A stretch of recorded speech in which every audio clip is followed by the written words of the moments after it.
Every other religion out there has got to deal with blind faith, taqleed. They got to blindly follow because they don't have any proof. If they have a proof, we already have it in Islam anyway.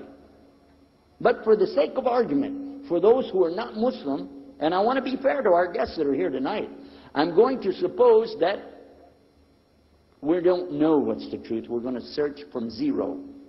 First and foremost, before you get into any discussion or argument or debate with anybody, help them to get on the right track. Many times I talk to Christians, even preachers, that I know them personally, and when we get off the record, Sheikh, or they call them preacher, off the record, what do you personally believe? You'd be surprised how many times they do not really believe what their own church is teaching. It's not a joke. I have asked many of them, for instance, Southern Baptist, so-and-so, I won't mention his name, what do you believe? He said, oh, the church believes this, we believe that, we believe this, the church believes this. I said, what's the distinction? Why are you saying the church? He said, I don't believe that part. I said, how can you preach it? He said, it doesn't matter. For us as Muslims, it matters a lot what we believe. That's what it's all about.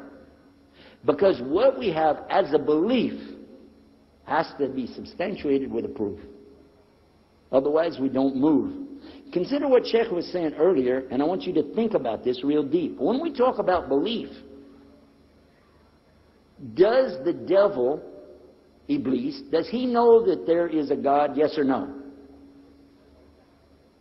If the criterion to go to paradise is just to say there's a God, he's already got it. He knows there's God, yes or no? I'm talking about the devil mentioned in the Old Testament, New Testament. I don't know how many other religions accept that there's a devil, but if you got a devil, doesn't he know there's a God? So your knowledge of God cannot be salvation unless it's something you can use and work with. Does he know, Iblis, does he know Allah's name is Allah? Yeah. Does he know that Allah is one with no partners? Duh. He made dua to Allah himself and asked him. Instead of asking anything else, he asked Allah, let me take Adam and his children to hell with me. That's his dua. And who did he ask? He didn't go to a rock. He didn't go to a stick or a stone or a bone. I have to work that into some kind of poetry. Stick, stone, bone, something, yeah? Anyway, I'm saying the devil knows there's a God, and it is not going to help him on the day of judgment. True or false? Oops. This is a wake-up call for the Muslims. Because if you thought, hey, my knowledge, I know there's God, I said la ilaha illallah, that's good enough, I'm good to go. Sheikh Jafar lectured many times on the subject of the Shahada itself. And on our website, here comes a commercial. I can work these in, I'm from America, you know. But on our website, islamtomorrow.com, islamtomorrow.com, you'll find the article on there, the 9 points of Shahada. And you'll be surprised. Because if you don't have all 9 of these, maybe you don't have Islam yet. Go check it out. Now the commercial's over, I'll go back to the topic. We're talking about the science and the proof in Islam. Science and proof in Islam. Where does the proof begin? And don't go to the Quran first and tell them, see what the Quran says? Because if I really want to do that, I need to go to the Arabiya. Because Quran is not in any other language except Arabic. Is that true or false? So if I want to see what the Quran says, I got to go to Arabic. Now, can you imagine me walking up to somebody here in India and start talking to him in Arabic? Or if I go to somebody in Texas, where I'm from, and start talking to him in Arabic, what are they going to do? They'll go, shut up, fool. They don't know what you're saying. Start at the real beginning. The real beginning is to ask them, do you see a creation around you? Yes or no? And if he goes, no, then you're wasting your time talking about scriptures, aren't you? Because he don't believe. The Sheikh was talking about, he mentioned the word kafir. Do you know what he meant by what he said? He knows it so well, he said they're not doing kufr. Or they are doing kufr. But they can't do kufr if they don't know what it is. Do you know what he meant? How many of you know what kufr really means? It doesn't mean disbelief. The word in English, cover, comes from the Arabic word kafara. Kafara. And they mispronounce the F and make it the V. Just like in the word of, O-V-O-H. I mean O-F. I'll get it right in a minute. O-F, we pronounce it of with a V, right? With a V. Of. We don't say of. We say of. You follow? And so they're saying cover. Kafir. Because in Arabic, to commit the act, it's an action, it's something you do, it's a verb. You're digging the ground, planting seeds and covering them up. That's what they call a farmer.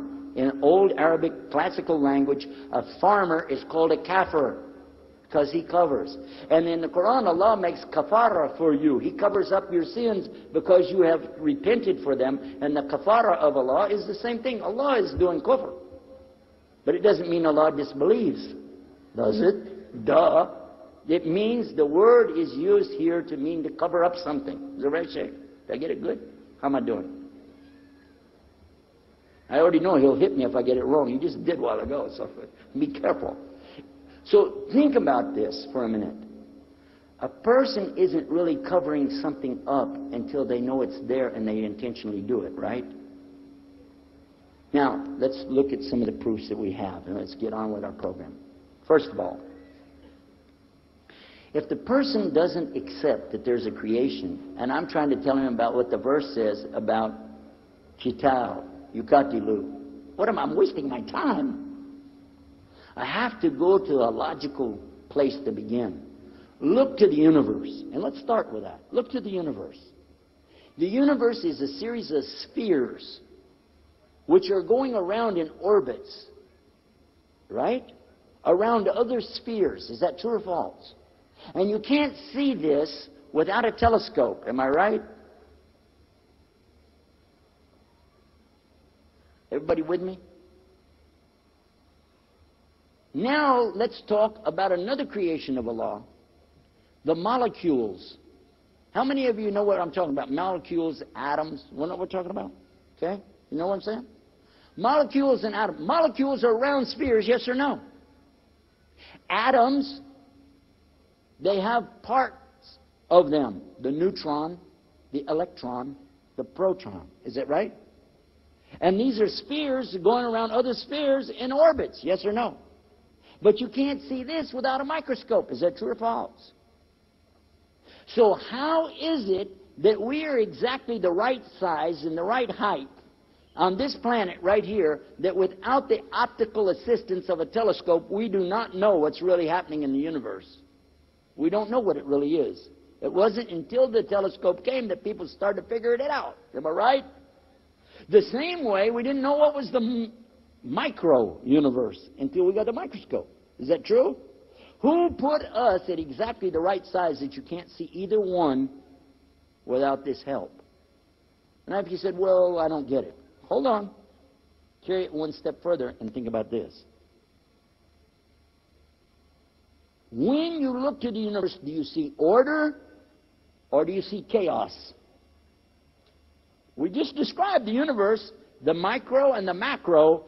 The universe in all situations, the big and the small of it, is orbits of spheres going around other spheres and turning while they do it. Is that true or false?